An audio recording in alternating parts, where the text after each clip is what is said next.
Good evening, I'm Fields Mosley. And I'm Heather Moore. 3TV has learned the Valley man arrested more than 20 years after he allegedly murdered two young women spent some time online looking at and liking pictures depicting graphic violence against women. Our Jared Dillingham has disturbing new information you'll only see on 3TV. Jared? Fields, 3 nights after police made the arrest in this case, there's still a very active crime scene here at his home in Phoenix's Sunny Slope neighborhood. Now, we have no word on what investigators have been able to physically find here at the suspect's home, but in his cyber life, they found Miller was interested in what can only be considered a grisly, morbid type of pornography. It's creepy. And that coming from experienced homicide detective C.W. Jensen. He says the details of Brian Patrick Miller's life create a strange profile. There is the hoarding issue discovered by police searching Miller's home.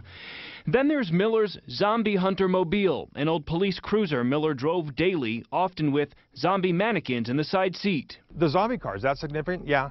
I mean, because it's not normal. Is the all the other things you talk about, the hoarding, bizarre.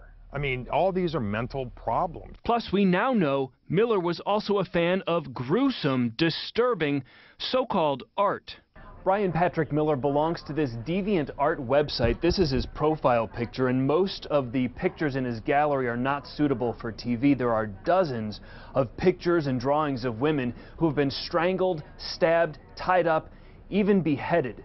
And police say at least one of the young women Miller is suspected of killing was beheaded, like some of the women in his favorite artwork. Some of the pictures we can't show you are titled Strangler Victim Morgue, Used, Abused, and Left for Dead, Bloodbath, and Victim of a Homicidal Maniac. This is significant. I mean, like I say, it's pornography. It's disgusting. He says this case proves reality can be stranger and more disturbing than fiction. This is the kind of case that if it was on one of these cop shows, you'd turn to somebody and go, oh, I think the hoarding was enough. Did they really need to go zombie hunter? You know, you just go, I mean, you're making the guy out to be a complete loon. He's a complete loon. And he says if they do not reach a plea deal in this case and end up taking it to trial, things like these pictures could be used in court to speak to the suspect's character. Live in North Phoenix, I'm Jared Dillingham, 3TV.